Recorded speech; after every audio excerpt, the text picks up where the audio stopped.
మీ business ఏదైనా మీ ఊర్లో promotion చేయాలంటే అది సుమన్ టీవీతోనే సాధ్యం. ఇప్పుడే సంప్రదించండి.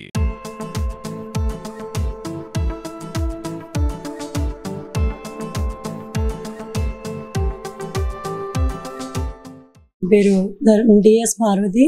నేను 2017 అవుట్సోర్సింగ్ ఏజెన్సీ ద్వారా డిస్ట్రిక్ట్ ఎడ్యుకేషన్ ఆఫీస్లో అటెండర్గా చేస్తున్నాను సార్.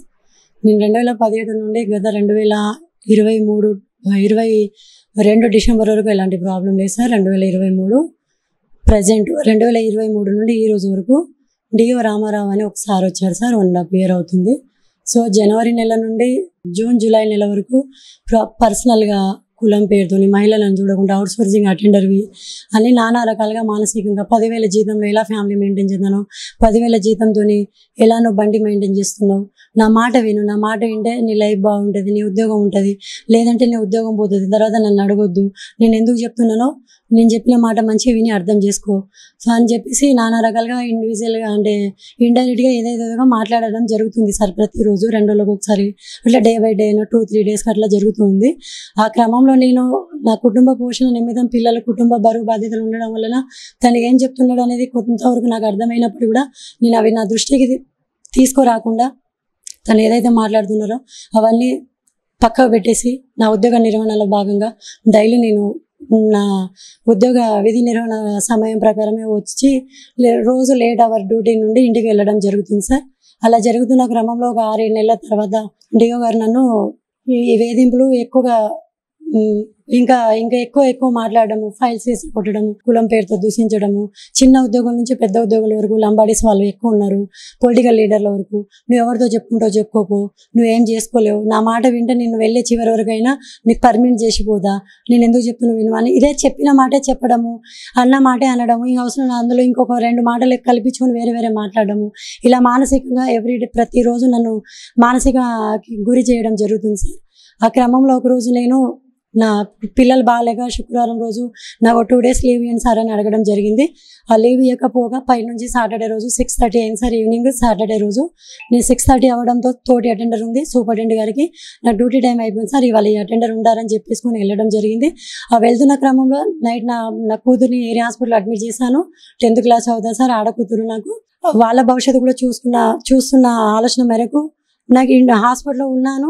సూపరింటెండెంట్ గారు డిఓ పేరు చెప్పేసి నాకు ఆఫీస్కు రమ్మని వార్నింగ్ గట్టిగా చెప్పడం జరిగింది. సో అదే మాట తీసేసుకొని నేను కంగారు పడుతూ ఆఫీస్కి రావడం జరిగింది సార్. పిలిచారు, ఏమైంది సార్, నాకు పిల్లలు బాగాలేరు కదా, మీకు తెలిసిన విషయమే, లీవ్ అడిగినా మీరు ఇవ్వట్లేరు, సో ఇప్పుడు బాగాలేదు సార్, పిల్లలకి ఎగ్జామ్ కూడా ఉంది, పాప 10th class అని చెప్పేసి రిక్వెస్ట్ చేయడం జరిగింది. ఊరుగానే ఊర్లో 10,000 జీతం ఆటో కిరాయి పెట్టుకుని కూడా రాలేను. రోడ్డు మీద నేను వెళ్తున్న క్రమంలో కూడా నాకు కూడా రోడ్ల మీద ఆడకూతున్నైనా నేను నా ప్రాబ్లం ఫేస్ చేసుకుంటూ లేట్ అవర్స్ పంపించడం, ఇలా చాలా ప్రాబ్లం ఉంటుంది. అవసరం ఇప్పుడు వానాకాలం స్టార్ట్ అయింది, మీకు అంతగా ఇబ్బంది అనిపిస్తుంది, నా సర్వీస్ మీకు నచ్చకపోతే ఎక్కడైనా ఒక 3 నెలలు 4 నెలలు ఇక్కడ డిప్రెషన్లో పంపించండి, వానాకాలం అయిపోయినాక మరలా నాకు ఆఫీస్కి పిలిపించుకోండి, కానీ ఇలా మానసికంగా వేధించకండి సార్, దయదలిచి మీరు పెద్దవాళ్ళు, ఇలాంటివన్నీ మీరు చూడండి, తప్పులు ఏమైనా ఉంటే మన్నించండి, ఏమైనా ఉంటే పనిష్మెంట్ ఇవ్వండి, కానీ బాధ పెట్టకండి అని చెప్పేసి నేను చాలాసార్లు చెప్పడం జరిగింది సార్. అలా రిక్వెస్ట్ చేసుకోవడం జరిగింది. దాంతోపాటు ఈ జరిగిన క్రమంలో ఇంటికి వెళ్ళిపోయాను. అదే రోజు లేట్ టైం 8:30-9 అవుతుంది, నన్ను ఇంటికి పోనీయలేదు.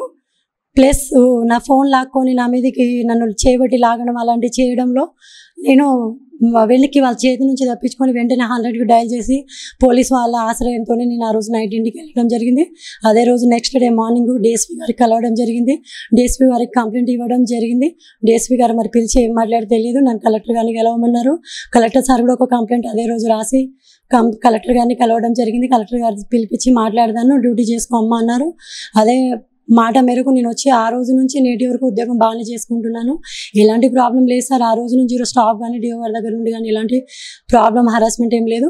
రీసెంట్గా 24th ఏప్రిల్న రెన్యువల్ చేయాలి సార్, రెన్యువల్ చేయకుండా నీకు ఉద్యోగం నుంచి తీసేసినాం, నువ్వు డ్యూటీకి రావద్దంటూ రిజిస్టర్ దాచుకోవడము, కుర్చీస్ తీసుకొని స్టూల్ ఛాంబర్లో పెట్టుకోవడము, తోటి నా స్టాఫ్ ఉద్యోగస్తులతో మాట్లాడలేకపోవడము, నాకు పనులు చెప్పకపోవడం, ఇలా చాలా ప్రాబ్లం చేస్తున్నారు సార్. నీకు ఉద్యోగం నువ్వు ఎన్ని రోజులు నేను ఎంత రిక్వెస్ట్ చేసుకున్నా కూడా నేను ఉద్యోగం నుంచి తీసేసినా, నువ్వు రావద్దు, వచ్చినా అది వర్తించదు, నువ్వు ఎవరితో చెప్పుకుంటావు చెప్పుకోపో, ఏం చేసుకుంటావు చేసుకోపో, రెగ్యులర్ ఎంప్లాయీలనే నేను సస్పెండ్ చేసినా వాళ్ళే ఏం చేయలేకపోయారు, నువ్వెంత నీ లెక్క ఎంత, నువ్వు ఎవరితోనైనా చెప్పుకో, ఏం చేసుకుంటావు చేసుకోపో అని నాతో శబ్దాలు చేస్తూ అంటే ప్రామిస్లో చేసినట్టుగా మాట్లాడుతూ నాకు వార్నింగ్లు ఇస్తూ నన్ను బెదిరిస్తూ భయాందోళనకు గురి చేస్తూ ఇలానే కంటిన్యూ చేస్తున్నారు సార్. నేను అయినప్పుడు కూడా అవన్నీ పక్కా పెట్టి నా కుటుంబ పోషణ నిమిత్తం, నా పిల్లల భవిష్యత్తు మేరకు, నా బ్రతుకు తెరువు మేరకు ఏదో చిన్నపాటి ఉద్యోగం, పిల్లల్ని పోషించుకోవాలి, నాకు పైసా ఉద్యోగాలు లేకున్నా పర్లేదు, నాకు కన్నందుకు ఒక ఆడకూతురున్నాయి, ఒక అమ్మ అయినందుకు పిల్లలకు ఒక 3 పూటల భోజనం పెట్టుకుంటే చాలన్న ఉద్దేశంతో ఎవరేమన్నా ఏ రకంగా బాధ పెట్టినా కూడా నేను పట్టించుకోకుండా ఉద్యోగానికి ఉద్యోగం నిర్వహిస్తున్నా సార్.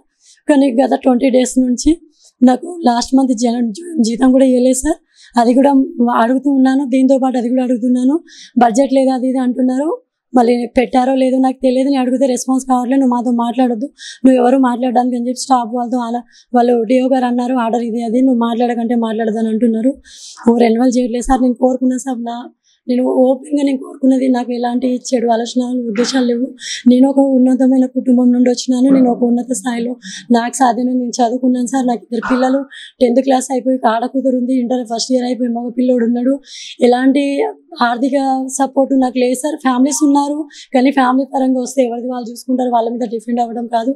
నేను పిల్లల్ని కన్నాను కాబట్టి నాకున్న ఈ చిన్న ఉద్యోగి నాది నాకు రెన్యువల్ చేసి నన్ను, నా పిల్లల్ని, నా కుటుంబాన్ని ఆదుకొని నాకు ఏదో ఒకటి సాయం చేయగలరని మనస్ఫూర్తిగా కోరుకుంటున్నాను సార్. దయచేసి ఏడుస్తుందనో అదో ఏదో సానుభూతి చూపించమని అనట్లేదు సార్. నాకు కావాల్సిన న్యాయం, నా జాబ్ నాకు ఇవ్వండి సార్.